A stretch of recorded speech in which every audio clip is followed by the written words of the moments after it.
Hello guys and welcome back to my YouTube channel learning is fun with Yachana. तो हम लोग अभी तक कंक्रीट नाउन्स के बारे में पढ़ रहे थे। कंक्रीट नाउन्स वो नाउन्स होते हैं which we can see, which we can touch and which have a physical existence, right? For example a book, a chair etcetera. Under concrete nouns हमारे बहुत सारे सब टाइप्स होते हैं, जिनमें से हम दो के बारे में अपनी लास्ट वीडियो में पढ़ चुके हैं, that is proper noun and common noun. Proper nouns वो नाउन्स होते हैं जो स्पेसिफिक होते हैं। For example the Hindustan Times, that is a specific name of a newspaper. India, that is a specific name of a country. On the other hand, common nouns are those nouns जो general terms होती हैं। For example chair, कोई भी chair हो सकती है। Book, कोई भी बुक हो सकती है, अनलेस एंड अनटिल उनका कोई नाम मेंशन नहीं होता, they are common nouns, right? अब हम आगे दो सब टाइप्स के बारे में और पढ़ेंगे, that is countable nouns and uncountable nouns. Hindi में इन्हें कहते हैं गणनात्मक संज्ञा और अगणनात्मक संज्ञा। मतलब काउंटेबल नाउन्स वो नाउन्स होते हैं जिनकी हम काउंटिंग कर सकते हैं। इसके वर्ड में ही आ रहा है काउंट, तो काउंट मतलब जिसको हम गिन सकते हैं वो होते हैं countable noun. For example tree, book, chair etcetera. ऐसे बहुत सारी चीजें होती हैं जिनको हम गिन सकते हैं, तो वो सारी किसमें आती हैं? काउंटेबल नाउन के अंडर आती हैं। On the other hand we have uncountable noun. Uncountable noun मतलब काउंट के आगे वर्ड लग गया अन। अन मतलब जो नहीं हो सकती काउंट। अनकाउंटेबल मतलब वो चीजें जो काउंट नहीं की जा सकती। फॉर एग्जाम्पल वाटर, क्या हम पानी को गिन सकते हैं? No, we can't. Next sugar, sugar को क्या हम गिन सकते हैं? नहीं, हम इनको नहीं गिन सकते। सॉल्ट, सॉल्ट को क्या हम गिन सकते हैं? नहीं, हम इन चीजों को गिन नहीं सकते, हम इन चीजों को माप सकते हैं। मापने का मतलब हम इन सबको मेजर कर सकते हैं, पर हम इनको गिन नहीं सकते। Therefore they all are uncountable nouns. So let's start first with countable nouns, okay? So starting with countable nouns. Countable nouns वो नाउन्स होते हैं जिनको हम गिन सकते हैं। We can put number before them, हम इन नाउन्स के आगे नंबर लगा सकते हैं। इसका मतलब जैसे मेरे पास एक वर्ड है टेबल। टेबल एक काउंटेबल नाउन है, हाँ, क्योंकि हमारे, अगर मैं पूछूं मेरे रूम में कितनी टेबल्स हैं, तो मैं उनको काउंट कर सकती हूँ कि मेरे पास 4 टेबल्स हैं। तो मैं इसके आगे 4 लगा के और यहाँ S लगा दूंगी, तो 4 टेबल्स। अगर यही मैं बोलूं चेयर, तो मैं चेयर को भी काउंट कर सकती हूँ, it is also an example of countable noun. और यही मैं अगर पूछूं मेरे पास कितनी चेयर्स हैं, तो मेरे पास 3 चेयर्स हैं, तो S लगा दिया, ठीक है? अब आप लोगों ने एक बात नोटिस किया होगा, जब जब मैंने इसके आगे नंबर लगाया है, तब तब मैंने उस नाउन के आगे S ऐड किया है, राइट? तो वो मैंने S क्यों ऐड किया है? क्योंकि जब मेरे पास वर्ड था टेबल, वो था सिंगुलर। वो क्या था? Singular, okay? सिंगुलर का मतलब होता है एक। जब हम किसी भी एक पर्सन, प्लेस या थिंग के बारे में बात कर रहे होते हैं, तो वो सिंगुलर होता है, ठीक है? और यही जब हम एक से ज्यादा पर्सन, प्लेस या थिंग के बारे में बात करते हैं, तो वो प्लूरल बन जाता है। क्या बन जाता है? प्लूरल, ठीक है? और प्लूरल, एक सिंगुलर को एक प्लूरल में बनाने के लिए हम हमेशा उसके आगे S ऐड कर देते हैं। इसीलिए जब वो टेबल एक थी मेरे पास, तो मैंने उसको एज इट इज लिखे रहने दिया, और जब मैंने बोला कि मेरे पास 4 टेबल्स हैं, तो इसलिए मुझे उसके आगे S ऐड करना पड़ा, ठीक है? और जरूरी नहीं है कि उसके आगे हमारा नंबर हो तभी हम उसको प्लूरल मानेंगे। नो, मैं ये भी बोल सकती हूँ I have so many tables, ठीक है? तो यहाँ पे टेबल्स वर्ड से ही हमें पता चल रहा है कि मेरे पास एक टेबल नहीं है, मेरे पास एक से ज्यादा टेबल्स हैं। हम इन नंबर्स को सिर्फ इसलिए लगाते हैं ताकि हमारे पास क्वांटिटी की क्लैरिटी हो कि हमारे पास कितने टेबल्स हैं या कितने नाउन के हम किस बारे में एग्जैक्टली बात कर रहे हैं। ठीक है, तो सिंगुलर वो होते हैं जहां पे कोई भी हम एक नेम, पर्सन या प्लेस या थिंग के बारे में बात कर रहे होते हैं, और प्लूरल होता है जहां पे हम एक से ज्यादा पर्सन, प्लेस और थिंग के बारे में बात करते हैं।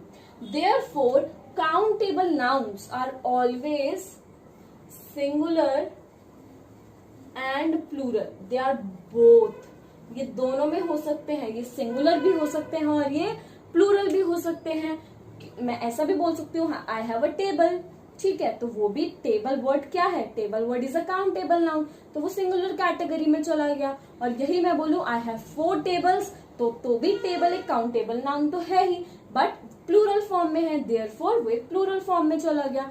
Therefore countable nouns are both singular and plural. Is it clear? Now हमेशा जो सिंगुलर होता है उसको प्लूरल में बनाने के लिए हम एस को ऐड कर देते हैं उस वर्ड में। For example, I have word lamp. अब ये लैम्प मेरे पास, लैम्प सिर्फ एक वर्ड जो है वो सिंगुलर है, एक लैम्प के बारे में बात की जा रही है। यही अगर मुझे बताना हो कि मेरे पास एक से ज्यादा लैम्प्स हैं, तो मैं उनको क्या बोल दूंगी? LAMP, और उसके आगे मैं S ऐड कर दूंगी, और ये S ऐड होने से ये वर्ड प्लूरल बन जाएगा।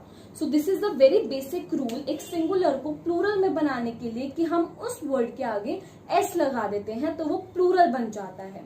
क्लियर? ऐसे ही हमारे पास बहुत सारे रूल्स होते हैं एक सिंगुलर को प्लूरल में बनाने के लिए। ये सबसे बेसिक रूल है, इसलिए मैंने अभी बता दिया। बाकी रूल्स मैं आपको अपनी नेक्स्ट वीडियो में बताऊंगी। तब तक के लिए हम अनकाउंटेबल नाउन्स के बारे में देखते हैं कि व्हाट आर अनकाउंटेबल नाउन्स। अब बात आती है कि हम अनकाउंटेबल नाउन्स को क्वांटिफाई कैसे करें। अगर हमें अनकाउंटेबल नाउन्स की क्वांटिटी बतानी हो तो हम कैसे बताएंगे? हम उनके आगे नंबर्स तो पुट नहीं कर सकते, तो उनके लिए हमारे पास होते हैं मेजरिंग वर्ड्स और काउंटर्स। फॉर एग्जाम्पल, मेरे को पानी चाहिए, ठीक है, तो मैं ये नहीं बोलूंगी मुझे एक पानी दे दो प्लीज, नो, मैं क्या बोलूंगी? मुझे 1 ग्लास ऑफ वाटर दे दो। मैं क्या बोलूंगी? मुझे 1 ग्लास ऑफ वाटर दे दो। तो यहाँ पर वाटर को किसने क्वांटिफाई किया? 1 ग्लास में। अब यहाँ पर ग्लास जो है एक काउंटेबल वर्ड है, एक काउंटेबल नाउन है, और इसके आगे मैं नंबर का यूज कर सकती हूँ।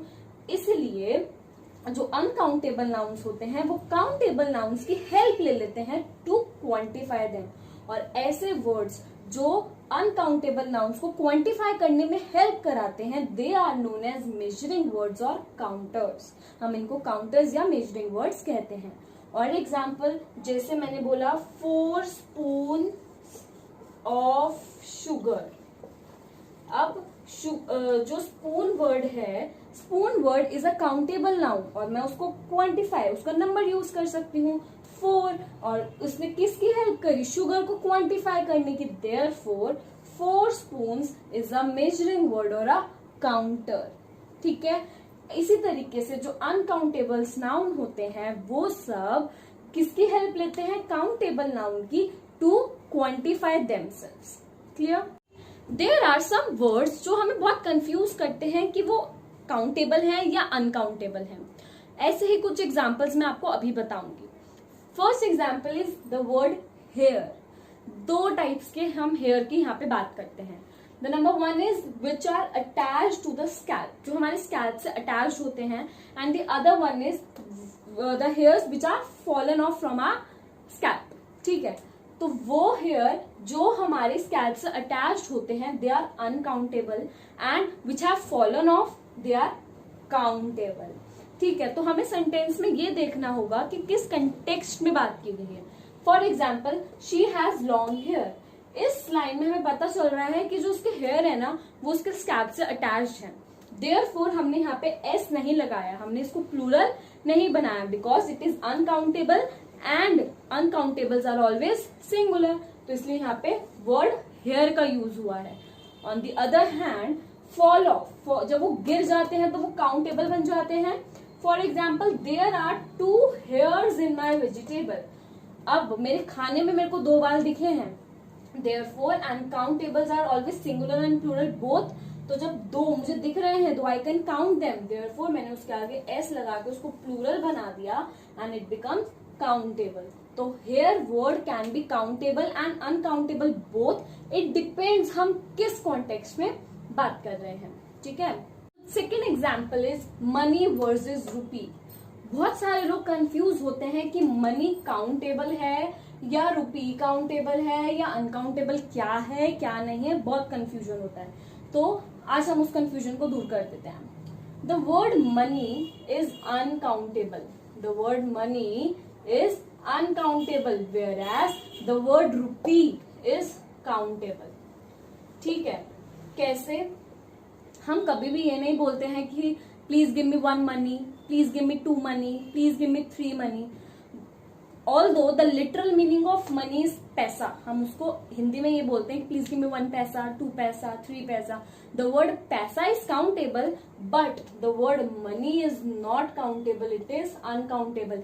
We never say please give me 1 money, please give me 2 money, we never say this, we never say this, we always say please give me 2 rupee, please give me 2 rupees, please give me 3 rupees। ठीक है, तो ये चीज जो word rupee है it is countable but the word money is uncountable. Clear है? So this is revision time. आज की वीडियो में हमने क्या पढ़ा? हमने पढ़ा काउंटेबल और अनकाउंटेबल नाउन्स के बारे में। Countable nouns are those nouns जिसके आगे हम नंबर लगा सकते हैं, whereas uncountable nouns are those nouns जिनके आगे हम नंबर नहीं लगा सकते। नेक्स्ट, काउंटेबल नाउन सिंगुलर या प्लूरल कुछ भी हो सकता है, अनकाउंटेबल नाउन सिर्फ सिंगुलर होते हैं। For example, countable nouns are toy, bus, car etcetera, and for uncountable noun sugar, luggage, furniture etcetera. Now comes the word of the day. Word of the day is stiff. Stiff का मतलब होता है कठोर। For example, she was stiff and tired, वो बहुत कठोर थी और थकी हुई थी। Please try out making more sentences out of this word. Also अपने नेक्स्ट वीडियो में मैं आपको सिंगुलर से प्लूरल में कन्वर्ट करने के लिए और क्या रूल्स होते हैं, कैसे रूल्स होते हैं, मैं उसके बारे में डिस्कस करूंगी। So please stay tuned. Also मैं अपने इस वीडियो के नीचे डिस्क्रिप्शन में एक URL अटैच करूंगी जिसके अंदर वर्कशीट होगी काउंटेबल और अनकाउंटेबल नाउन से related. So please go to the description and try to solve the worksheet. Also, please like and comment to my channel, and if you haven't subscribed it yet, please subscribe to the channel. Learning is fun with Yachna. Till then, bye bye, take care, stay safe, stay home.